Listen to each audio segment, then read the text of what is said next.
Le cycle d'Elric par Michael Moorcock. Tome 3. Le navigateur sur les mers du destin.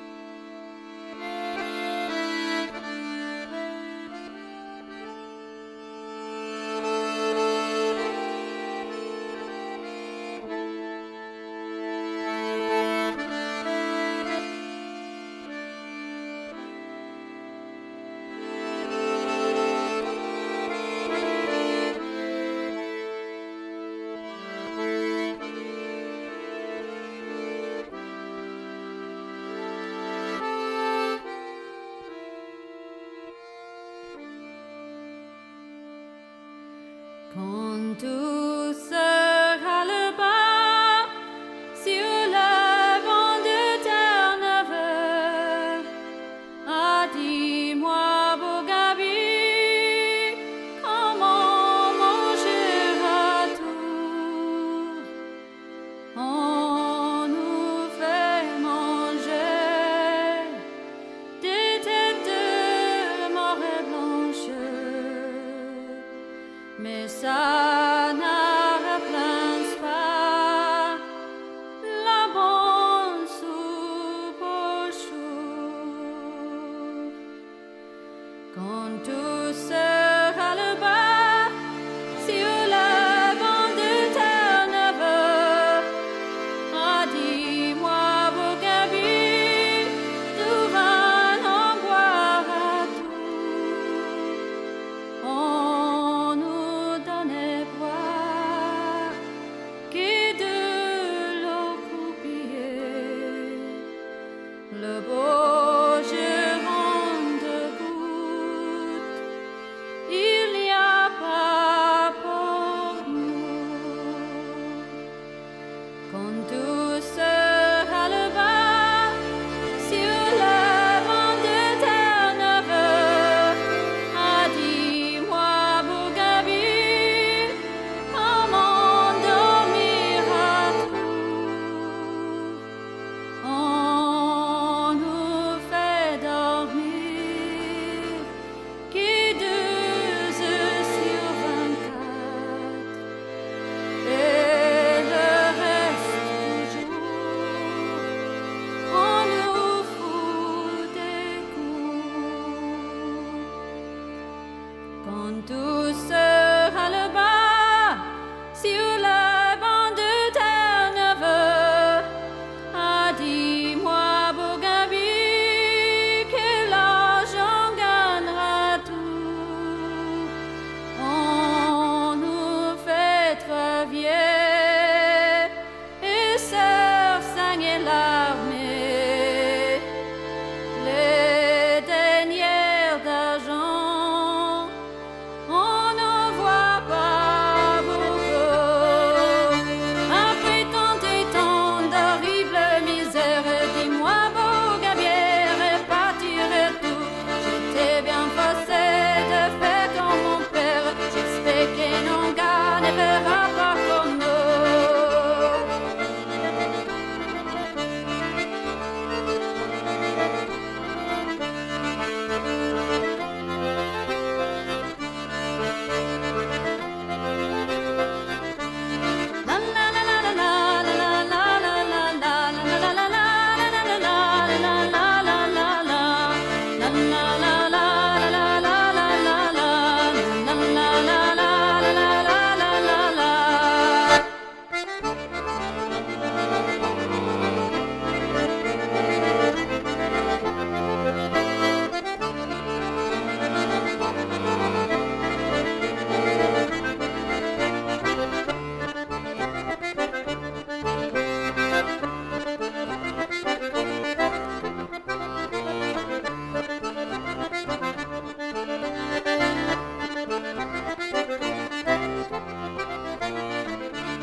Chapitre 2. La côte de Lormir avait disparu dans la brume de chaleur, et la goélette du duc Avan Astran, inclinant sa proue gracieuse cap à l'ouest, faisait voile vers la mer bouillante. L'équipage vilmirien de la goélette était habitué à un climat moins éprouvant et à un travail moins intense, et c'est avec un certain air de rancœur, semblait-il à Elric, qu'il vaquait à ses tâches. Debout derrière Elric, à la poupe, le comte Smyorgan tête chauve essuya la sueur qui baignait son crâne dénudé et grommela. Les Vilmiriens sont un ramassis de feignants, prince Elric. C'est de vrais marins qu'avait besoin le duc Avan pour une telle expédition. J'aurais su lui choisir un équipage, si j'avais pu faire ce que je voulais. Elric sourit. Nous n'avons ni l'un ni l'autre pu faire ce que nous voulions, comte Smyorgan. Nous avons été mis devant le fait accompli. C'est un habile homme, ce duc Astran. Ce n'est pas une forme d'habileté pour laquelle j'éprouve un respect sans partage, car il ne nous a pas laissé de véritable choix. Un homme libre est un meilleur compagnon qu'un esclave, dit le vieil aphorisme. Pourquoi alors n'avez-vous pas débarqué lorsque vous en aviez la possibilité, comte Smyorgan? À cause de la perspective de trouver des trésors, répondit en toute franchise l'homme à la barbe noire. Il me permettrait de regagner les cités pourpres dans l'honneur. N'oubliez pas que c'est moi qui commandais une flotte que nous avons perdue. Elric comprit ce qu'il voulait dire. Mes motifs sont clairs, reprit Smyorgan, mais les vôtres sont loin d'être aussi simples. Vous semblez désirer le danger comme d'autres désirent boire ou faire l'amour, comme si, dans le danger, vous trouviez une forme d'oubli. N'est-ce pas le cas chez beaucoup de soldats de métier? Vous n'êtes pas un simple soldat de métier, Elric de Melniboné, et vous le savez tout aussi bien que moi. Et pourtant, peu des dangers que j'ai affrontés m'ont aidé à oublier, fit remarquer Elric. Ils ont plutôt avivé le souvenir de ce que je suis, du dilemme auquel je suis confronté, le combat entre mes propres instincts et les traditions de ma race. Elric poussa un profond soupir mélancolique. Si je cours là où est le danger, c'est parce que je pense y trouver peut-être une réponse, quelque raison à tout ce drame, à ce paradoxe, mais je sais bien que je ne la trouverai jamais. C'est pourtant la raison pour laquelle vous allez à Rlin Krenha, non? Vous espérez que vos lointains ancêtres connaissaient la réponse dont vous avez besoin. Rlin Krenha est un mythe. Même si la carte s'avérait authentique, que trouverons-nous, à part quelques ruines? Imrir existe depuis 10 000 ans, et elle a été construite au moins 2 siècles après que mon peuple se fut installé à Melniboné. Le temps n'aura rien laissé de Rlin Krenha. Et cet homme de jade dont Avan a parlé. Si cette statue a jamais existé, les pillards ont eu 100 siècles pour s'en occuper. Et l'être qui serait condamné à vivre? Un mythe. Mais vous espérez quand même, n'est-ce pas, que tout soit conforme à ce que dit le duc? Le comte Smyorgan posa la main sur le bras d'Elric. N'est-ce pas? Non, comte Smyorgan, j'ai peur que ce le soit.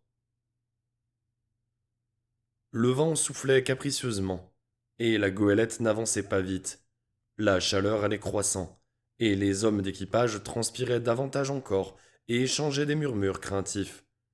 La consternation se lisait maintenant sur tous les visages. Seul le duc Avan semblait garder son assurance. Il criait à ses hommes de garder courage, en leur promettant qu'ils seraient tous riches sous peu. Et il ordonna de sortir les rames, puisqu'on ne pouvait plus compter sur le vent. En grognant, les marins ôtèrent leurs chemises. Ils apparurent rouges comme des homards bouillis. Le duc Avan les en plaisanta. Mais les Vilmiriens ne riaient plus de ces plaisanteries comme ils le faisaient naguère, sur les eaux plus clémentes de chez eux. Autour du vaisseau, la mer bouillonnait et rugissait. Il fallait utiliser les quelques instruments de navigation, la vapeur ne permettant aucune visibilité. Une fois, une créature verte jaillit de la mer, et lança aux intrus un regard flamboyant avant de disparaître à nouveau dans les flots. Il ne mangeait et ne dormait guère. Elric quittait rarement la poupe. Le comte Smyorgan supportait la chaleur en silence, et le duc Avan, qui semblait inconscient de tout désagrément, parcourait allègrement le vaisseau en criant des encouragements à ses hommes. Le comte Smurgan était fasciné par ces eaux. Il en avait entendu parler, mais ne les avait jamais traversées. Ce n'est là que la périphérie de cette mer, Elric, dit-il non sans ébahissement. Imaginez ce que ça doit être en son centre. Je préfère m'en abstenir, répondit Elric en grimaçant un sourire. Rien qu'ainsi, j'ai peur de mourir ébouillanté avant demain. Le duc Havan, qui passait à cet instant, l'entendit et lui tapa sur l'épaule. Baliverne, prince Elric. La vapeur fait du bien. Il n'y a rien de plus sain. Il s'étira avec toutes les apparences du bien-être. Elle débarrasse le corps de tous les poisons. Le comte Smurgan adressa un regard noir au duc qui répondit en riant. Ne faites pas ces grises mines, comte Smurgan. Selon mes cartes, qui sont ce qu'elles sont, 2 jours environ nous suffiront pour arriver en vue des côtes du continent occidental. Même cette pensée ne me remonte guère le moral, répondit le comte Smurgan. Il sourit cependant, tant la bonne humeur du duc était contagieuse. Peu après, la mer se fit petit à petit moins tumultueuse. La vapeur se mit à se dissiper, et la chaleur devint plus supportable. On se trouva enfin dans des eaux paisibles sous un ciel d'un bleu luminescent où trônait un soleil d'or rouge. Mais 3 des marins vilmiriens étaient morts pour traverser la mer bouillante, et 4 autres étaient affectés d'une maladie qui les faisait tousser beaucoup, frissonner et pousser de grands cris la nuit. La goélette resta quelque temps encalminée, mais finalement se leva une douce brise qui gonfla les voiles. Une première terre fut en vue, une petite île jaune où l'on trouva des fruits et une source d'eau fraîche. C'est là aussi qu'on enterra les 3 hommes qui avaient succombé à la maladie de la mer bouillante.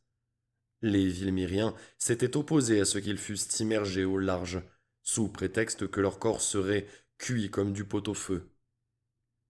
Pendant que la goélette était à l'ancre, à peu de distance de l'île, le duc Havan fit venir Elric dans sa cabine, et lui montra, pour la seconde fois, l'antique carte. Des rayons d'or pâle filtraient par les hublots de la cabine, et tombaient sur le vieux parchemin, peau tannée d'un animal disparu depuis longtemps, sur lequel se penchaient Elric et le duc Havan Astran du vieux Hlomar. Voyez, cette île est indiquée, dit le duc en la montrant du doigt. L'échelle de la carte semble assez précise. Encore 3 jours, et nous serons à l'embouchure du fleuve. Elric hocha la tête.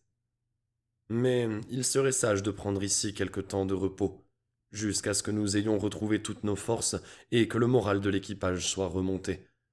Ce n'est pas sans raison, après tout, que les hommes ont évité les jungles de l'Ouest pendant des siècles. Il y a sans aucun doute des sauvages. Certains prétendent même qu'ils ne sont pas humains. Mais je ne doute pas que nous puissions faire face à ces dangers. J'ai une grande expérience des contrées étranges, prince Elric. Mais vous avez dit vous-même que vous craignez d'autres dangers. C'est vrai. Eh bien, soit. Nous allons agir comme vous le suggérez. Le 4e jour, un fort vent d'est se mit à souffler, et on leva l'ancre. La goélette, avec seulement la moitié des voiles dehors, bondissait sur les vagues, et l'équipage y vit un heureux présage. Bande d'idiots, fit Smurgan, debout à la proue avec Elric en se cramponnant au gréement. Le temps viendra où ce qu'ils subiront leur fera regretter les franches souffrances de la mer bouillante. Ce voyage, Elric, ne peut profiter à aucun d'entre nous, même si les richesses de Hlin Krenha sont encore là. Mais Elric ne répondit pas, perdu qu'il était dans d'étranges pensées qui ne lui étaient pas habituelles. Il songeait en effet à son enfance, à sa mère, à son père, dernier souverain véritable du glorieux empire, fier, insouciant et cruel.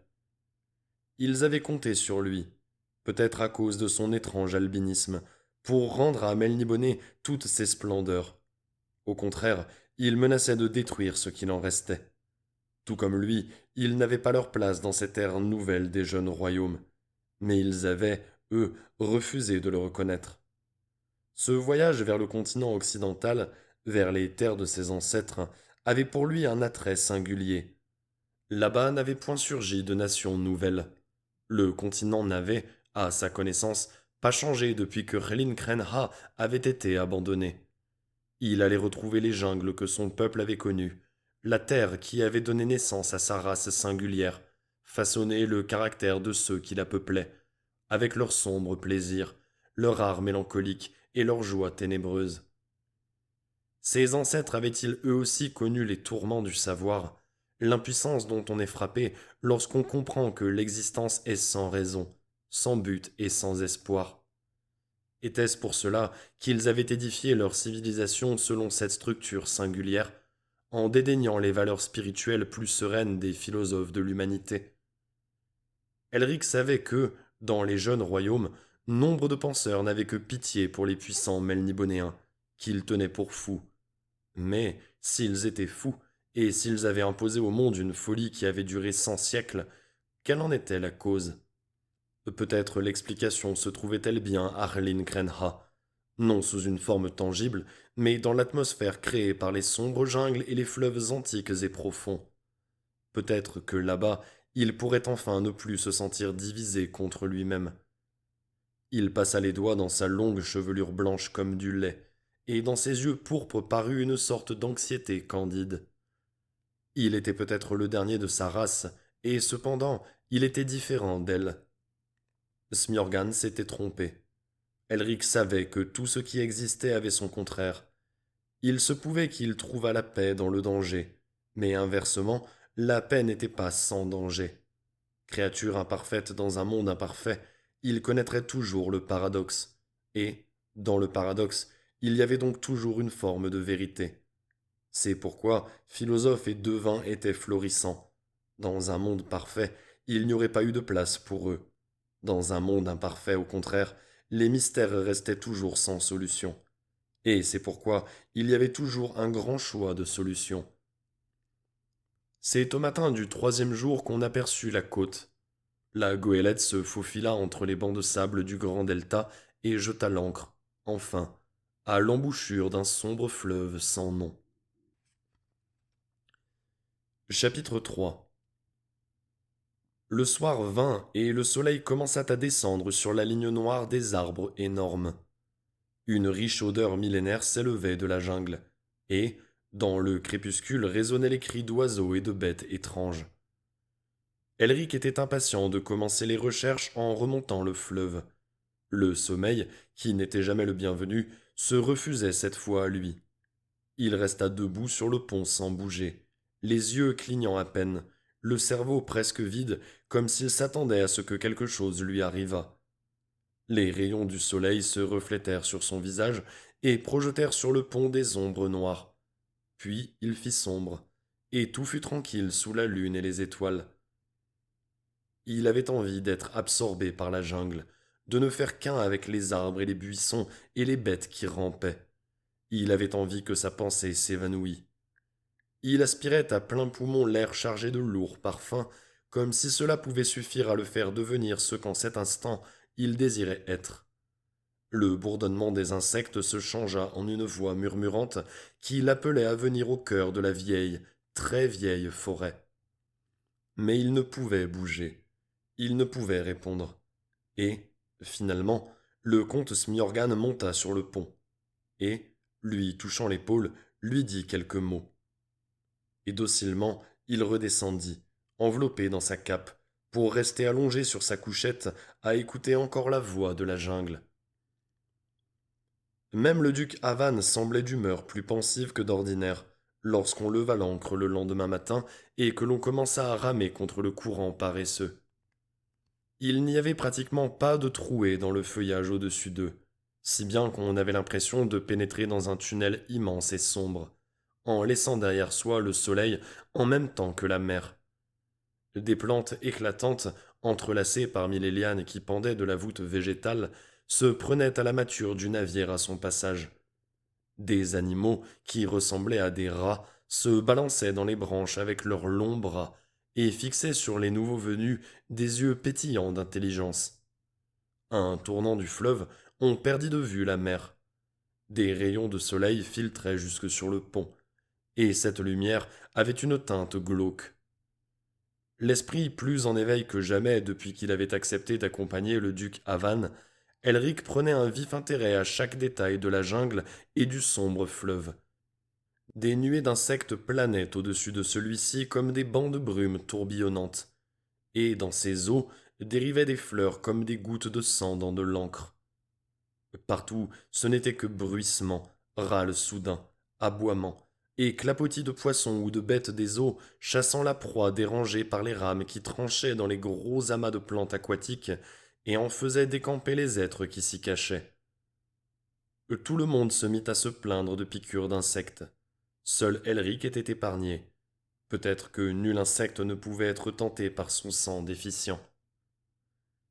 Il croisa sur le pont le duc Avan. « Vous semblez de meilleure humeur, prince Elric, » dit le Vilmyrien en s'envoyant une claque sur le front. Elric sourit d'un air absent. « Peut-être le suis-je en effet. Je dois avouer que, personnellement, je trouve tout ceci quelque peu oppressant. Je serai bien content lorsque nous atteindrons la cité. » Vous êtes toujours certain de pouvoir la trouver ? Je ne serai convaincu du contraire qu'après avoir exploré chaque pouce de terrain de l'île où nous nous rendons. L'atmosphère de la jungle captivait tellement Elric qu'il en oubliait presque ses compagnons et le vaisseau. Celui-ci, à force de rames, remontait le fleuve très lentement, à peine plus vite qu'un homme au pas. Quelques jours passèrent, mais Elric le remarqua à peine, car la jungle restait inchangée. Et voici que le fleuve s'élargit, que la voûte de feuillage se divisa soudain, et que le vaste ciel brûlant se remplit de grands vols d'immenses oiseaux dérangés par la goélette. Tout le monde, sauf Elric, fut heureux de se retrouver sous un ciel dégagé, et le moral remonta. Elric descendit dans sa cabine. Le vaisseau fut attaqué presque immédiatement après. Quelque chose siffla dans l'air, et un marin hurla, se tordit de douleur et s'écroula, les mains crispées sur un mince demi-cercle gris qui s'était planté dans son ventre.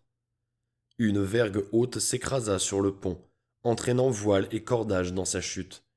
Un corps sans tête fit 4 pas vers la poupe avant de s'effondrer, laissant échapper des giclées de sang par le trou obscène qui avait été son cou. Et partout se répétaient les petits sifflements. Elric d'en bas entendit le bruit et accourut aussitôt en saignant son épée. Le premier visage qu'il vit fut celui de Smjorgan. L'homme au crâne chauve était accroupi derrière une rambarde à tribord, l'air inquiet. Elric avait l'impression de voir passer en sifflant de vagues formes grises qui tranchaient chair et cordage, bois et toile. Certains de ces objets tombèrent sur le pont. C'étaient de minces disques de roche cristalline d'une 30aine de centimètres de diamètre. Ils étaient lancés des 2 rives et il n'y avait pas de moyen de s'en protéger.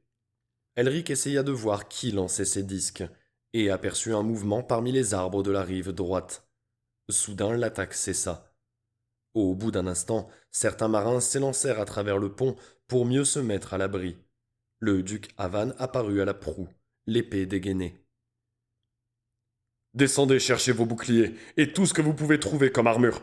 Apportez des arcs, armez-vous les gars, sinon c'en est fait de vous. » Et, pendant qu'il parlait ainsi, les agresseurs sortirent du couvert et s'avancèrent dans l'eau. La pluie de disques ne reprit pas. Vraisemblablement, les ennemis avaient épuisé leurs munitions. « Par Chardros !» hoqueta Avan. « Sont cela des êtres en chair et en os, ou bien des apparitions évoquées par quelques sorciers ?» C'étaient des créatures essentiellement reptiliennes, mais avec des crêtes de plumes et des caroncules au cou. Elles avaient pourtant un visage presque humain. Leurs membres antérieurs étaient semblables aux bras et aux mains des hommes, mais leurs membres postérieurs, incroyablement longs, ressemblaient à des pattes de cigogne. En équilibre sur celles-ci, leur corps se dressait très haut au-dessus de l'eau. Ces êtres portaient de grands bâtons munis d'une fente. C'était sans nul doute ce qu'ils utilisaient pour lancer leurs disques cristallins. En les regardant face à face, Elric fut horrifié. Il voyait quelques subtiles ressemblances avec les traits caractéristiques de son propre peuple, les Mennibonéens. Étaient-ils donc cousins de ces créatures, ou était-ce une espèce à partir de laquelle les siens avaient évolué ? Il cessa de se poser ces questions tout empli qu'il était d'une haine intense pour ces êtres obscènes, dont la seule vue lui faisait monter le fiel à la bouche. Sans réfléchir, il tira Stormbringer de son fourreau.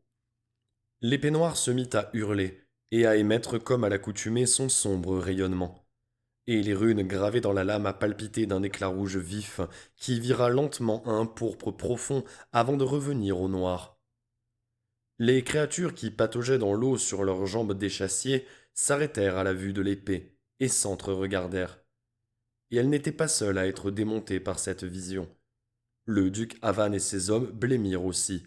« Dieu !» s'écria Avan. « Je ne sais pas si je préfère l'aspect de ceux qui nous défend à l'aspect de ceux qui nous attaquent. »« Restez à distance de cette épée, » l'avertit Smjorgan. « Elle a coutume de faire plus de victimes que ne le veut son maître. » À présent, les sauvages reptiliens étaient sur eux. Ils s'agrippaient au bastingage tandis que les marins remontaient en hâte sur le pont pour faire face à l'attaque. Des gourdins assaillaient Elric de toutes parts, mais Stormbringer parait chaque coup en hurlant. Tenant son épée à deux mains et la faisant tournoyer de côté et d'autre, il taillait de grands sillons dans les corps écailleux. Gueule écarlate grande ouverte, les créatures poussaient des sifflements de rage et de souffrance, et mêlaient aux eaux du fleuve leur sang épais et noir. Bien qu'au-dessus de la taille elles fussent à peine plus grandes qu'un homme bien bâti, elles avaient la vie bien plus dure, et les blessures les plus profondes ne semblaient guère les affecter, fussent-elles infligées par Stormbringer, ce qui ne laissait pas d'étonner Elric. Souvent, il suffisait en effet à son épée d'une simple coupure pour dérober à un homme son âme, mais ces êtres semblaient réfractaires à son pouvoir. Peut-être n'avait-il tout compte fait pas d'âme. Il continua à se battre, puisant des forces dans sa haine. Mais autour de lui, parmi les marins, c'était la déroute. Les rambardes étaient arrachées, les grands gourdins fracassaient les planches et abattaient les gréements. Les sauvages étaient résolus à détruire le navire aussi bien que l'équipage, et il ne faisait guère de doute à présent qu'ils allaient y réussir. « Au nom de tous les dieux, prince Elric !» cria Avan. « Ne pouvez-vous faire appel à quelque autre sorcellerie ? Sinon, c'en est fait de nous !» Avan disait vrai. Elric le voyait bien. Tout autour de lui, les créatures reptiliennes et sifflantes mettaient peu à peu en pièces le navire. Les défenseurs avaient infligé d'horribles blessures à la plupart d'entre eux, mais seule une ou deux créatures s'étaient écroulées. Elric commençait à croire qu'il s'agissait bel et bien d'ennemis surnaturels. Il battit en retraite et chercha refuge derrière une porte à moitié démolie, afin d'essayer de réfléchir à une méthode qui lui permettrait d'invoquer un secours surnaturel. Haletant d'épuisement, il se cramponnait à une poutre, car le bateau tanguait violemment sur les eaux, et il faisait des efforts désespérés pour remettre de l'ordre dans ses pensées. Et soudain, l'incantation lui revint à l'esprit. Il n'était pas certain qu'elle fût appropriée, mais c'était la seule qu'il pût se rappeler. Ses ancêtres, des millénaires auparavant, avaient conclu des pactes avec tous les élémentaires qui dirigeaient le monde animal. Par le passé, il avait demandé assistance à certains de ces esprits, mais jamais à celui qu'il tentait d'invoquer à présent. Dans sa bouche commencèrent à s'élever les beaux mots antiques et complexes du haut idiome melnibonéen. Roi ailé, seigneur de tout ce qui œuvre sans être vu, et dont les travaux sont le fondement de tout le reste, Nurs, roi du peuple des insectes, je t'invoque. À part le mouvement du navire, Elric perdit conscience de tout ce qui se passait autour de lui. Les bruits du combat faiblirent, et il cessa de les entendre tandis qu'il faisait monter sa voix au-delà du plan de la terre, jusqu'à un autre plan, celui où régnait Nurs, suprême souverain du peuple des insectes. À présent, Elric percevait dans ses oreilles un bourdonnement, dans lequel peu à peu des mots prenaient forme. « Qui es-tu, mortel ? De quel droit m'invoques-tu » ? « Je suis Elric, souverain de Melniboné. Mes ancêtres t'ont apporté leur aide, Nurk. »« Certes, mais c'était il y a bien longtemps. »« Et il y a longtemps aussi qu'ils n'ont fait appel à ton aide. »« Cela est vrai. De quelle aide as-tu donc besoin, Elric de Melniboné ?»« Jette un regard sur mon plan de réalité. Tu verras que je suis en grand danger. Peux-tu anéantir ce danger, ami des insectes? Alors prit forme une silhouette nébuleuse, comme si on la voyait à travers plusieurs épaisseurs de soie vaporeuse. Elric avait beau s'efforcer de ne pas la quitter des yeux, elle ne cessait de quitter son champ de vision pour réapparaître ensuite quelques instants plus tard. Il savait qu'il plongeait son regard dans un autre plan de réalité. Peux-tu m'aider, Nurk? N'y a-t-il pas un protecteur de ta propre espèce, quelque seigneur du chaos, qui puisse te venir en aide au lieu de moi? Mon protecteur est Arioche. C'est au mieux un démon d'humeur capricieuse. Il ne m'aide guère ces temps-ci. Alors, il faut que je t'envoie des alliés mortels. Mais une fois ceci fait, que cela soit dit, ne fais plus appel à moi. Je ne t'invoquerai plus, ô Nurk. Les couches gazeuses disparurent, et avec elles la silhouette. Le fracas de la bataille assaillit à nouveau l'esprit d'Elric. Il perçut, avec plus d'acuité qu'avant, les hurlements des marins et les sifflements des sauvages reptiliens. Et, lorsqu'il risqua un œil hors de sa cachette, il vit qu'au moins la moitié des marins avaient été tués. Lorsqu'il réapparut sur le pont, Smurgan courut vers lui. « Je vous croyais oxy, Elric! Qu'est-il advenu de vous ?» Il était de toute évidence soulagé de revoir son ami encore en vie. J'ai cherché de l'aide sur un autre plan, mais apparemment, elle ne s'est pas encore concrétisée. Il me semble que nous sommes perdus. Nous ferions mieux de partir à la nage vers l'aval pour essayer de nous cacher dans la jungle, dit Smurgan. Et le duc Avan, est-il mort? Il vit, mais ces créatures semblent quasiment insensibles à nos armes. Ce navire va couler sous peu, Elric. Smurgan tituba sur le pont qui donnait de la bande, et, sa longue épée suspendue à son poignet par la dragonne, il tendit le bras pour s'agripper à un cordage qui pendait. La poupe n'est pas attaquée actuellement. Elric, nous pouvons nous glisser dans l'eau par là. J'ai conclu un marché avec le duc Avan, rappela Elric à l'insulaire. Je ne puis faire défection. Alors, nous allons tous périr. Qu'est-ce que cela? Penchant la tête, Elric prêta l'oreille. Je n'entends rien. C'était un susurrement grêle, qui devint peu à peu un bourdonnement plus grave. À présent, Smurgan l'entendait aussi, et tournait les yeux de tous côtés pour en découvrir la source. Soudain, avec un halètement, il tendit le doigt vers le ciel. Est-ce la LED que vous cherchiez? C'était un vaste nuage, noir sur l'azur du ciel. Parfois, le soleil y éveillait un reflet d'une couleur éblouissante, bleu, vert ou rouge intense. Et cela descendait en spirale vers le navire où, dans les deux camps, immobiles et muets, tous levaient vers le ciel des yeux pleins de stupeur. Les êtres volants étaient d'énormes libellules. Leur coloris était d'une richesse et d'un éclat à couper le souffle. Le bourdonnement que faisaient leurs ailes montait en intensité et en tonalité à mesure qu'approchaient les insectes géants. Comprenant qu'ils étaient la cible de cette attaque, les hommes reptiles se replièrent et, trébuchant sur leurs longues pattes, essayèrent de regagner le rivage avant que les gigantesques insectes ne fussent sur eux. Mais il était trop tard pour fuir. Les libellules s'abattirent sur leurs victimes par milliers et les recouvrirent complètement. Les sauvages redoublaient de sifflements qui faisaient presque pitié à entendre, tandis que les insectes les faisaient ployer jusqu'à la surface des eaux, puis leur infligeaient quelques morts affreuses, peut-être en les piquant avec leur queue. Mais il n'était pas possible aux spectateurs de le voir. Parfois, une patte d'échassier surgissait de l'eau et battait l'air un instant.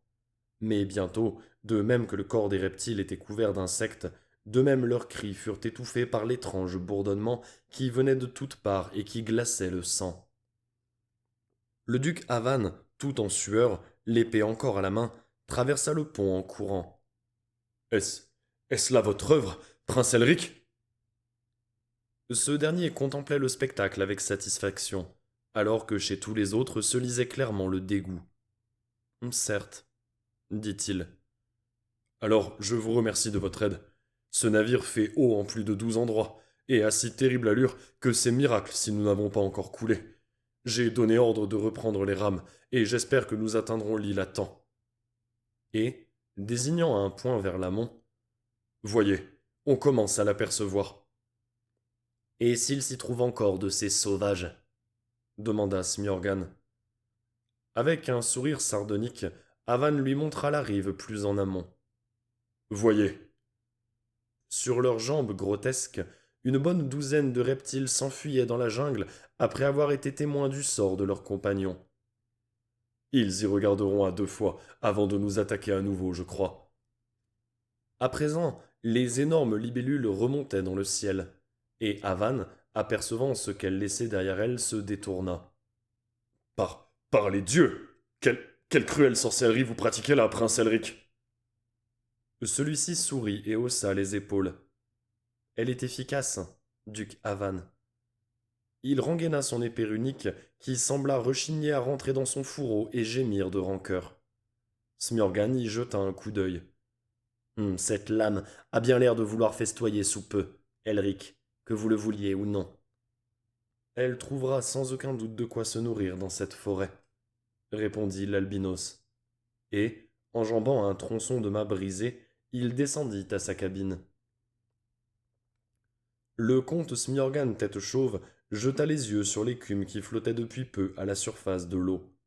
Et il frissonna.